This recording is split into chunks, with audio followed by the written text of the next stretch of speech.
நான் இந்த அழிவற்ற யோகத்தை சூரியனுக்குச் சொன்னேன். சூரியன் தன் புதல்வனான வைவஸ்வத மனுவுக்குச் சொன்னார். மனு தன் குமாரனான இக்ஷ்வாகு மன்னனுக்குச் சொன்னார். பாந்தபா. அர்ஜுனா, இவ்விதம் வழி வழியாக வந்த இந்த யோகத்தை ராஜரிஷிகள் அறிந்திருந்தார்கள். அந்த யோகம் வெகுகாலமாக இவ்வுலகில் மறைந்தாற்போல் ஆகிவிட்டது. நீ என்னுடைய பக்தனும் உற்ற நண்பனும் ஆவாய். ஆகவே அதே பழமையான இந்த யோகம் இன்று என்னால் உனக்குச் சொல்லப்பட்டது. ஏனெனில் இந்த யோகம் மிகச்சிறந்தது, இரகசியமானது. அதாவது மறைத்து காப்பாற்றப்பட வேண்டியது. உங்களுடைய பிறப்பு அண்மையில் நிகழ்ந்தது. சூரியனுடைய பிறப்பு வெகு காலத்திற்கு முன்பு ஏற்பட்டது. கல்பத்தின் ஆதியிலேயே ஏற்பட்டுவிட்டது. நீங்கள் கல்பத்தின் ஆதியில் சூரியனுக்கு இந்த யோகத்தை கூறினீர்கள் என்ற இந்த விஷயத்தை எவ்வாறு புரிந்து கொள்வது, நம்புவது? எதிரிகளை வாட்டும் அர்ஜுனா, எனக்கும் உனக்கும் பல பிறவிகள் கழிந்துவிட்டன. அவை எல்லாவற்றையும் நீ அறிய மாட்டாய், நான் அறிவேன். நான் பிறப்பற்றவனாகவும் அழிவற்றவனாகவும் இருந்தும் கூட, எல்லா உயிரினங்களுக்கும் ஈசுவரனாக இருந்தும் கூட, என்னுடைய பிரகிருதியை வசப்படுத்திக் கொண்டு என்னுடைய யோகமாயினால் வெளிப்படுகிறேன். பரதகுலத் தோன்றலே, எப்போதெல்லாம் தர்மத்திற்கு குறைவும் அதர்மத்தின் ஓங்குதலும் ஏற்படுகின்றனவோ அப்போதெல்லாம் நான் என்னை தோற்றுவித்துக் கொள்கிறேன். அதாவது மக்கள் முன்னே காணக்கூடிய உருவத்துடன் வெளிப்படுகிறேன். சாதுக்களை கடைத்தேற்றுவதற்காகவும் காப்பதற்காகவும், பாவச் செயல்கள் செய்கிறவர்களை அழிப்பதற்காகவும், தர்மத்தை நன்கு நிலைநாட்டுவதற்காகவும் நான் யுகந்தோறும் வெளிப்பட்டுக் கொண்டு இருக்கின்றேன். அர்ஜுனா, என்னுடைய பிறப்பும் செயலும் தெய்வீகமானவை, அப்பழுக்கற்றவை, உலகியலுக்கு அப்பாற்பட்டவை. இவ்விதம் எவன் தத்துவரீதியாக அறிந்து கொள்கிறானோ அவன் உடலை துறந்து மறுபடியும் பிறவியை அடைவதில்லை. ஆனால் என்னையே அடைந்து விடுகிறான். ராகம், விருப்பம், பயம், கோபம் இவை அறவே அற்றவர்களும், வேறெதிலும் நாட்டமில்லாமல் என்னிடமே பிரேமையுடன் ஒன்றியவர்களும், என்னையே புகழாகக் கொண்டவர்களுமான பலரும் மேற்கூறிய ஞானம் என்னும் தவத்தினால் தூயவர்களாகி என் ஸ்வரூபத்தை அடைந்திருக்கிறார்கள். அர்ஜுனா, எந்த பக்தர்கள் என்னை எவ்விதம் வழிபடுகிறார்களோ நானும் அவர்களை அதற்கேற்பவே அணுகுகிறேன், அருள் புரிகிறேன். ஏனெனில் எல்லா மனிதர்களும் பல்வேறு விதங்களிலும் என்னுடைய வழியை பின்பற்றுகிறார்கள். இந்த மானிட உலகில் கர்மங்களின் பயனை விரும்புபவர்கள் அதற்கான தேவதைகளை வழிபடுவார்கள். ஏனெனில் அவர்களுக்கு கர்மங்களினால் விளையும் பயன் விரைவில் கிடைத்துவிடுகிறது. வேதியர், வேந்தர், வணிகர், வேளாளர் என்ற 4 வர்ணங்கள் கொண்ட சமூகம் குணங்களையும் கர்மங்களையும் ஒட்டிய பிரிவுகளாக என்னால் படைக்கப்பட்டது. இங்ஙனம் அந்த படைப்பு முதலிய செயல்களைச் செய்யும் கர்த்தாவாக நான் இருந்த போதிலும் அழிவற்ற பரமேசுவரனாகிய என்னை உண்மையில் கர்த்தா அல்லன் என்றே தீ அறிவாயாக.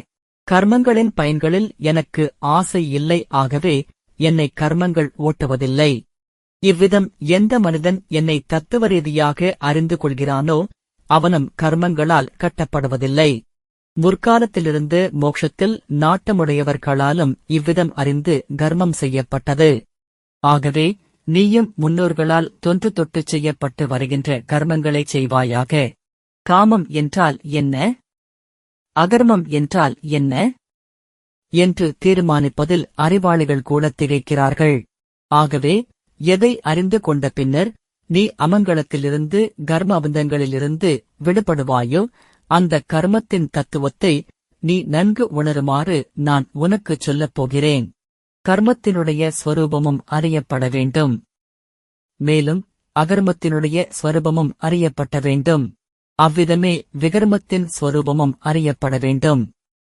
ஏனென்றால் கர்மத்தின் போக்கு ஆழமானது, அறிய முடியாதது. எந்த மனிதன் கர்மத்தில் அகர்மத்தை பார்க்கிறானோ, மேலும் எவன் அகர்மத்தில் கர்மத்தை பார்க்கிறானோ அவன் மனிதர்களில் புத்திமான். மேலும் அந்த யோகி அனைத்து கர்மங்களையும் செய்கிறவன் ஆகிறான். எவனுடைய சாஸ்திரங்களுக்கு சம்மதமான அனைத்து கர்மங்களும் ஆசையையும் சங்கல்பத்தையும் மமகாரம் முதலியவற்றை துறந்து செய்யப்படுகின்றனோ எவனுடைய கர்மங்களனைத்தும் ஞானம் என்ற தீயில் எரிந்து சாம்பலாகி விட்டனவோ அந்த மாமனிதனை ஞானிகளும் கூட பண்டிதன் என்று அழைக்கிறார்கள். அனைத்து கர்மங்களிலும் அவற்றின் பயன்களிலும் பற்றை முற்றிலும் துறந்து உலகியல் சாபு இல்லாதவனாகவும் பரமாத்மாவில் எப்பொழுதும் திருப்தி உள்ளவனாகவும் எவன் ஆகிறானோ அவன் கர்மத்தில் நன்கு ஈடுபட்டாலும் கூட உண்மையில் சிறிதளவு கூட எக்காரியத்தையும் செய்வதே இல்லை.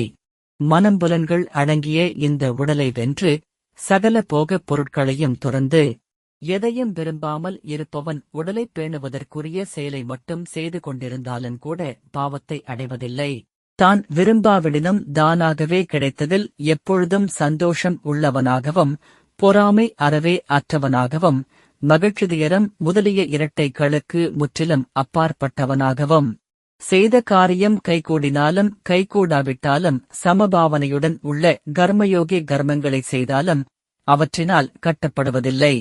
எவன் உலகப்பற்று உடற்பற்று மமதை இவற்றை அறவே ஒழித்து பரமாத்ம ஞானத்தில் மனத்தை நிலைநிறுத்தி யாகத்திற்காகவே கர்மங்களை ஆற்றுகிறானோ அவருடைய கர்மம் முழுவதும் அழிந்து போய்விடுகிறது. வேள்வியில் உபயோகிக்கப்படும் சிறுவம் என்னும் ஹோமக்கரண்டி முதலிய உபகரணங்களும் பிரம்மம்தான். ஹோமம் செய்யப்படும் திரவியமும் பிரம்மம்தான். பிரம்மமேயான கர்த்தா மூலம் பிரம்மம் ஆகிய அக்னியில் ஆகுதி செய்வது என்ற செயலும் பிரம்மம்தான். பிரம்மம் ஆகிய செயலில் ஊன்றி நிற்கின்ற அந்த யோகியினால் அடையத்தக்க பயனும் பிரம்மமேதான். சில யோகியர் தேவபூஜை என்னும் யாகத்தையே செவ்வனே செய்கிறார்கள். மற்றும் சில யோகியர் பரபிரம்ம பரமாத்மா வடிவான அக்னியில்தானும் பிரம்மமும் வெவ்வேறு என்ற பாவனையின்றி யாகத்தின் மூலமே ஆத்மரூபமான யாகத்தை ஹோமம் செய்கிறார்கள். வேறு சில யோகிகள் காது முதலிய எல்லா புலன்களையும் அடக்கம் என்னும் அக்னிகளில் ஹோமம் செய்கிறார்கள். மற்றும் சில யோகிகள் ஒலி முதலிய எல்லா புலனுகர் பொருட்களையும் புலன்கள் என்னும் அக்னிகளில் ஹோமம் செய்கிறார்கள். வேறு சில யோகிகள் புலன்களின் செயல்களனைத்தையும் பிராணன்களின் செயல்களனைத்தையும் ஞானத்தினால் ஒளிபெற்ற ஆத்மசம்யமயோகம் என்னும் அக்னியில் ஹோமம் செய்கிறார்கள். இங்கே ஹோமம் செய்வதென்பது சத்சித் ஆனந்தஸ்வரூபமாகிய பரமாத்மாவைத் தவிர வேறெதையும் சிந்தியாதிருத்தலாகும். வேறு சிலர் திரவியங்களைக் கொண்டு யாகம் செய்கிறவர்கள், சிலர் தவம் என்னும் யாகம் செய்பவர்கள் அவ்வாறே, மற்றும் சிலர் அஷ்டாங்க யோக வடிவான யாகம் செய்பவர்கள். மேலும் அஹிம்சை முதலிய தீவிர கொள்கையோடு கூடி முயற்சி செய்பவர்கள் சுவாத்தியாய வடிவான ஞானயஜ்யத்தை செய்பவர்கள் ஆவர். மற்றும் சில யோகிகள் அபான வாயுவில் பிராண வாயுவை ஹோமம் செய்கிறார்கள். அதேபோன்று வேறு சில யோகியர் பிராணவாயுவில் அபான வாயுவை ஹோமம் செய்கிறார்கள். மற்றும் சிலர் முறையாக உணவு உண்பவர், களாக பிராணாயாமத்தில் ஈடுபட்டவர்களாக பிராணன் அபானன் இவற்றின் சஞ்சாரத்தை கட்டுப்படுத்தி பிராணன்களை பிராணன்களிலேயே ஹோமம் செய்கிறார்கள். இந்த சாதகர்கள் அனைவரும் யாகத்தினால் பாவங்களை அழித்தவர்கள், யஜ்யங்களை அறிந்தவர்கள். குரு வம்சத்தில் சிறந்தவனான அர்ஜுனா, யஜ்யத்தில் எஞ்சிய அமுதத்தை பருகுகின்ற யோகிகள் சாசுவதமான பரபிரம்ம பரமாத்மாவை அடைகிறார்கள். யஜ்யம் செய்யாதவருக்கு மனித உலகமே இவ்வுலகமே சுகமளிப்பதாக இல்லை. அப்படியிருக்க பரலோகம் எப்படி சுகமளிக்கும்? இவ்விதம் இன்னும் அநேக விதமான வேதங்களில் விரிவாக கூறப்பட்டுள்ளன. அவையெல்லாம் யஜ்யங்கள் மனம், புலன்கள், உடல் ஆகியவற்றால் செய்து நிறைவேற்றப்பட வேண்டியவை என்று நீ அறிந்து கொள். இவ்வாறு தத்துவ ரீதியாக அறிந்து அவற்றை கடைப்பிடிப்பதன் மூலம் நீ கர்மாபந்தத்திலிருந்து முற்றிலும் விடுதலை பெறுவாய். பரந்தபா. அர்ஜுனா, திரவியங்களால் நிறைவேற்றக்கூடிய யஜ்யத்தை விட ஞான யஜ்யம் மிகவும் சிறந்தது. ஏனெனில் என்னென்ன கர்மங்கள் உண்டோ அந்த கர்மங்கள் அனைத்தும் ஞானத்தில் நிறைவு பெறுகின்றன. அந்த ஞானத்தை தத்துவதர்சிகளான ஞானிகளை அணுகி அறிந்துகொள். அவர்களை சாஷ்டாங்கமாக தரையில் விழுந்து வணங்குவதாலும் சேவை செய்வதாலும் கபடமில்லாமல் நேர்மையாக கேள்வி கேட்பதாலும் அந்த பரமாத்ம தத்துவத்தை நன்கு அறிந்துள்ள மகாத்மாக்களான ஞானிகள் உனக்கு அந்த தத்துவ ஞானத்தை உபதேசிப்பார்கள். அர்ஜுனா, எந்த ஞானத்தை அறிந்து கொண்ட பின்னர் திரும்பவும் நீ இவ்விதமான குழப்பத்தை அடைய மாட்டாயோ அந்த தத்துவ ஞானத்தினால் சராசரங்கள் அனைத்தையும் மீதமின்றி முதலில் தன்னிடமும் பிறகு சத்சித் ஆனந்தமயனான என்னிடமும் காண்பாய். மற்ற எல்லா பாவம் செய்தவர்களைக் காட்டிலும் அதிகமான பாவத்தை செய்தவனாக நீ ஒரு கால் இருந்தாலும் கூட ஞானம் என்னும் படகினால் சந்தேகமின்றி பாவக்கடல் முழுவதையும் நன்கு கடந்து விடுவாய். அர்ஜுனா, எப்படி கொழுந்து விட்டெறியும் நெருப்பு விறகுகளை சாம்பலாகச் செய்கிறதோ அதேபோன்று ஞானம் என்னும் நெருப்பு எல்லா கர்மங்களையும் சாம்பலாகச் செய்கிறது. இவ்வுலகில் ஞானத்திற்கு நிகராக பரிசுத்தம் செய்யக்கூடியது சந்தேகமின்றி எதுவுமே இல்லை. அந்த ஞானத்தை நெடுங்காலமாக கடைப்பிடித்து கர்மயோகத்தின் மூலம் உள்ள தூய்மையடைந்த மனிதன் தனக்குத்தானே ஆத்மாவினிடம் எய்தப் பெறுகிறான். புலன்களை அடக்கி வெற்றி கொண்டு சாதனையிலேயே ஒன்றிய சிரத்தை உடைய மனிதன் ஞானத்தை பெறுகிறான். ஞானத்தைப் பெற்று அவன் தாமதமின்றி அதே கணத்தில் பகவானை அடைவது என்ற பரமசாந்தியை பெறுகிறான். விவேகமற்றவனும் சிரத்தை இல்லாதவனுமான சந்தேகமுடையவன் பகவத் விஷயத்தில் தத்துவஞானம் பெறாமல் வீணாக அழிவான். இந்தச் சந்தேகமுடையவனுக்கு இவ்வுலகமும் இல்லை, பரலோகமும் இல்லை, சுகமும் கிடையாது. அர்ஜுனா, கர்மயோக முறைப்படி கர்மங்கள் அனைத்தையும் நிறைவேற்றி பரமாத்மாவிடம் அர்ப்பணம் செய்து விவேக ஞானத்தினால் சந்தேகங்களைப் போக்கிக் கொண்டு மனத்தை தன்வசமாக்கிக் கொண்டு விட்டவனைக் கர்மங்கள் கட்டுப்படுத்துவதில்லை. ஆகவே பரதகுலத் தோன்றலே அர்ஜுனா, நீ உள்ளத்தில் இருக்கும் அஞ்ஞானத்தில் உண்டான உன்னுடைய இந்த சந்தேகத்தை விவேக ஞானம் என்ற வாளினால் சிதைத்து சமத்துவயோகம் என்ற கர்மயோகத்தில் நிலைத்து நில். மேலும் யுத்தத்திற்காக எழுந்திரு.